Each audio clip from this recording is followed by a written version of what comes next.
So, so because we're human beings and because we have a design that's consistent to human beings and we need certain things to stay alive, um, and the universe works a certain ways or certain laws, success works a certain way. There is a path, a predictable path, abstractly predictable path that we're going to continue to take because we're math. Our success is math. What can happen in various circumstances, uh, we can do math to, understand, and we can trace, where we're going kind of abstractly, but really focus on where's the best places to go and the best outcomes.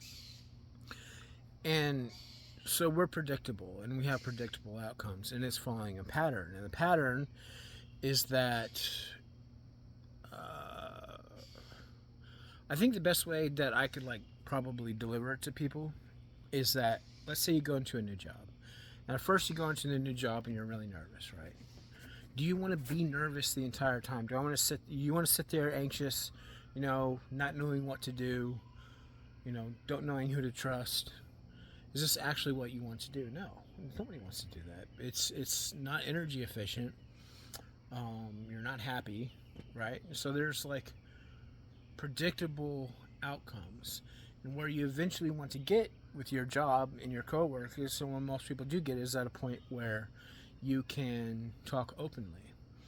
But people do have boundaries. Why do they have boundaries? Well, they have religion, they have um, uh, various interests.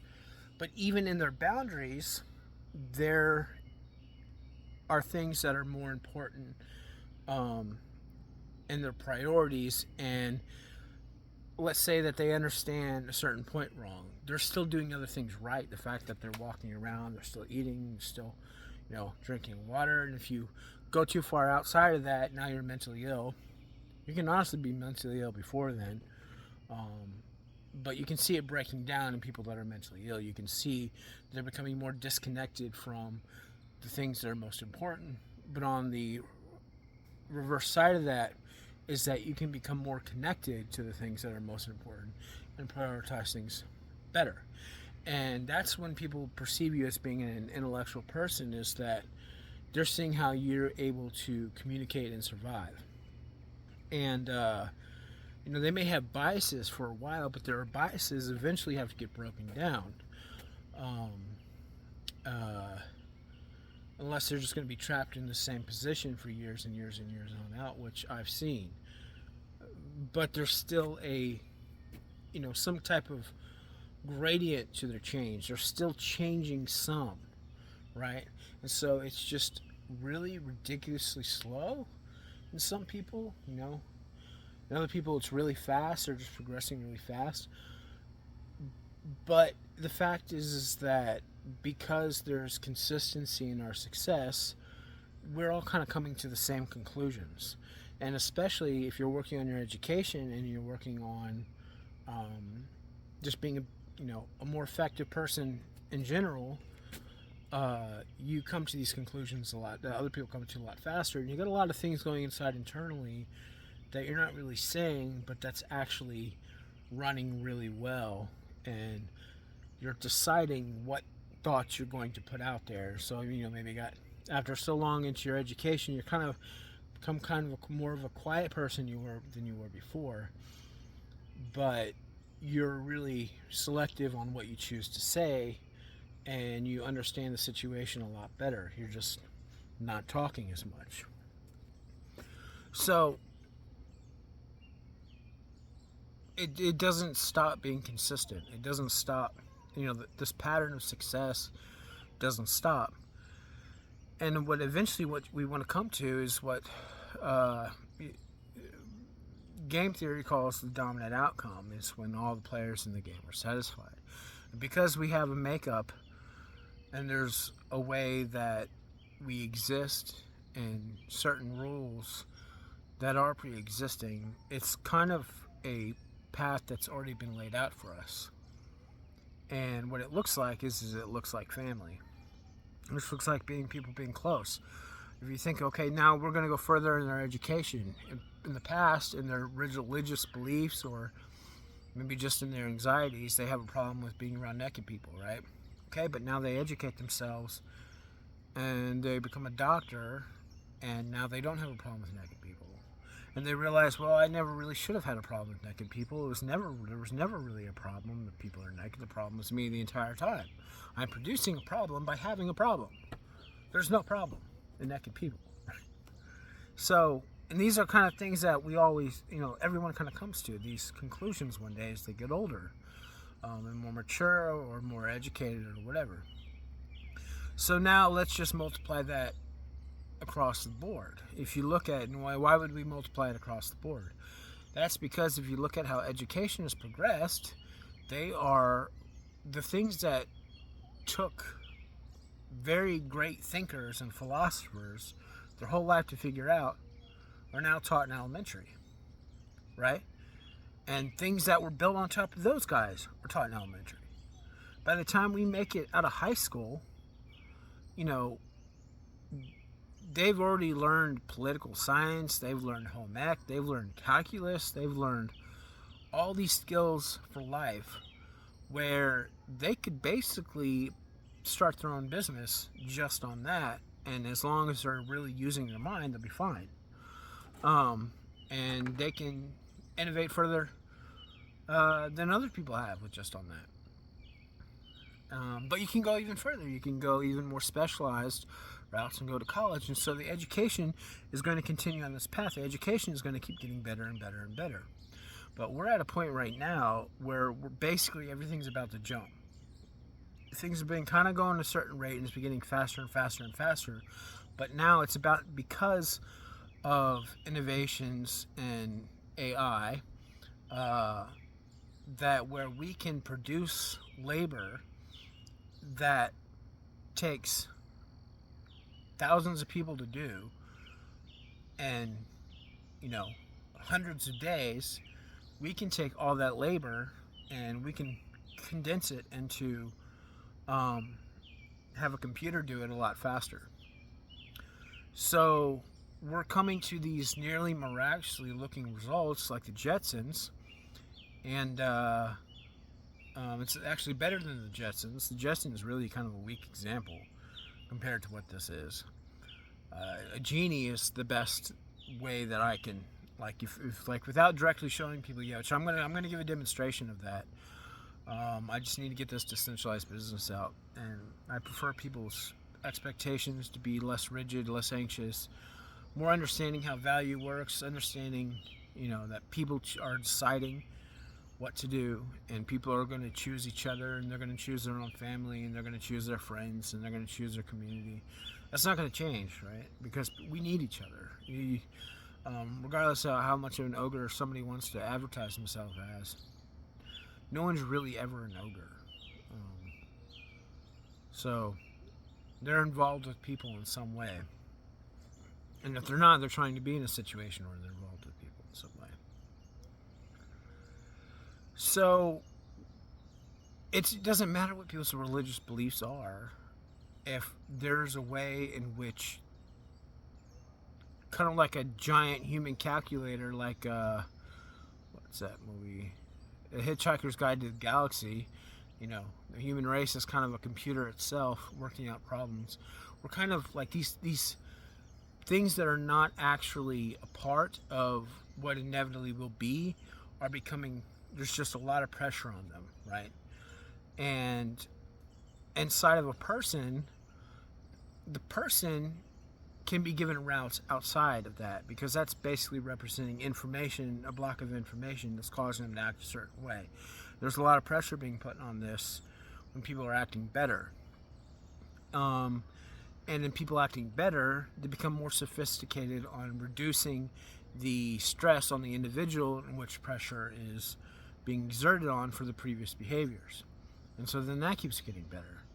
So basically it comes to this point where basically we don't have to work if we don't want to, and from a very early age, but we like exercising because a healthy mindset has been something that's becoming progressively more successful in people. That society is generally becoming more health conscious. That's a trend. That's not going away because it works for our fitness. And it comes to a point where basically people are so educated and so mature and so in tune with love that it doesn't really matter what you do. They're going to use it towards your advantage, and they're going to use it in a way that is consistent with love. And that is where things are going. That's where the future is going. The future is going to love. And we can look at the past and we can say, yes, the future is going to love. Why? How can we say that? Look at all the barbarians raiding the villages. There aren't any, right? That it's not even kind of an option to be manifested in America. The closest thing we got to it was Antifa running around in dirt bikes, and they got shut down because that's childish and stupid. So, we're not going to, and you can't even survive like that anyway. A society can't survive like that. You have these childish ideas, we're going to come up with our own kind of like post-apocalyptic kind of thing going on here. But eventually even they grow up, and then they want to settle down somewhere and be safe somewhere. And then they just cycle right back to the suburbs. If that actually did win, eventually we would make it back here. We'd be back here. So love is ultimately the universal religion, but it's love working in the human race.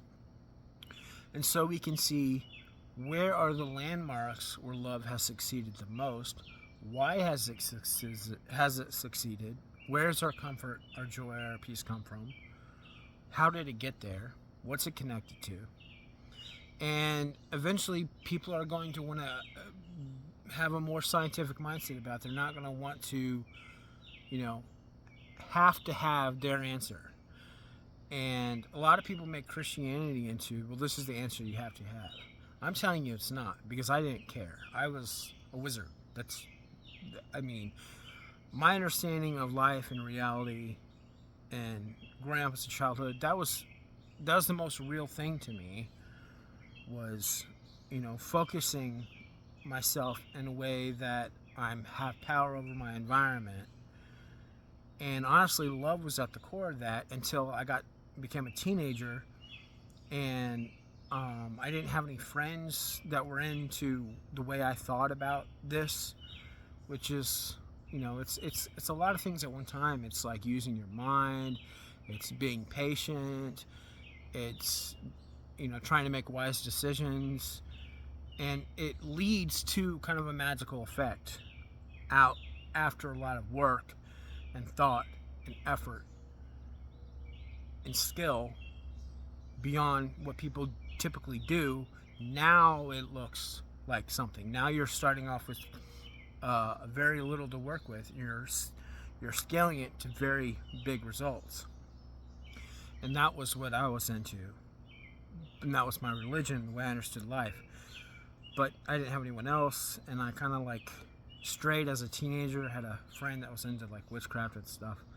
And for a short period of time, I regrettably got into that because I didn't even want to begin with. It was just I don't know, for some reason I feel like this is the closest connection I have, when it's actually not. When it actually was, the closest connection were the smart kids. But I got rejected by the smart kids, and I didn't get rejected by all the smart kids. I got rejected by some of the smart kids and made fun of by teachers and stuff, and I just was brokenhearted and walked away. But there are some smart kids still there waiting for me, but I just didn't want to go.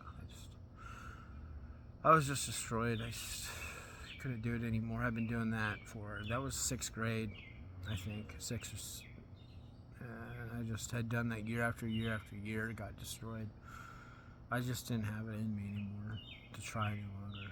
So I was just kind of fading away until I had this group of friends called the Bangers that kind of adopted me. They're like a year older than me, and they kind of adopted me. And they're not the normal bangers. There was the headbangers, and they were the grunge people into Nirvana and skateboarding and stuff. these weren't the normal ones. They were very flamboyant. They were more like into like sneaker pimps, and they all made straight A's. One was an opera singer. Jesse was an opera singer. You know, but three of them were into witchcraft too, so that kind of stuck. That ended up sticking for a while. Until what happened is that I actually started seeing people in my environment changing around me towards the worse over what I was doing, and I didn't know like how I was actually at the center of something, but I was like, okay, I got to stop. So I stopped, and I started like basically just not being interested in it any longer. And then I picked up the Bible one day because it was curious to me, and I read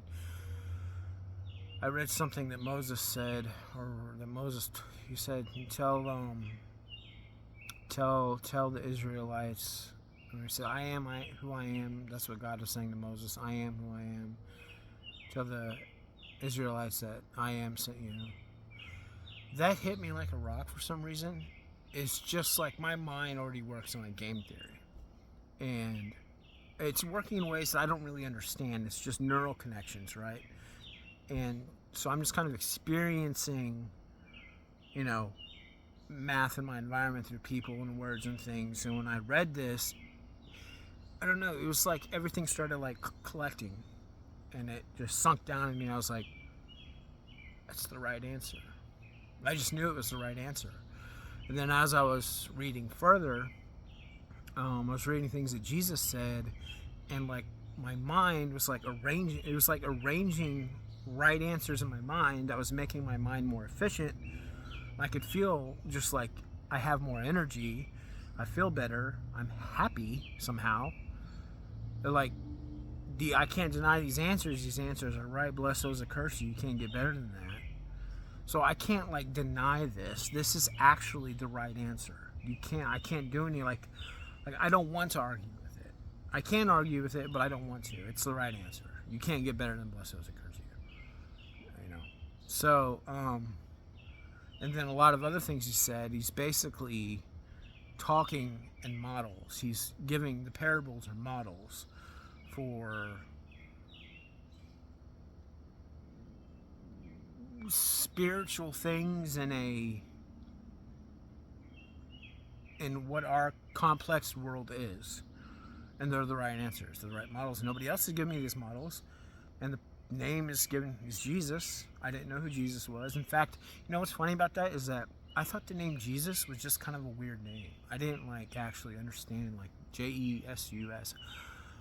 I just didn't really connect with me as anything like, you know, like a cool name, like, you know, what would be a cool name to be? Like, I don't know what a cool name would be. It just, Jesus doesn't sound like a name like that I would expect God's son to be. I don't know what I would expect. But, you know, so it's like, it's really not about anything other than the fact that they're the right answers. Because I didn't want to go, I came from the Worldwide Church of God. I didn't want to do that anymore. So, I gotta go. Crap.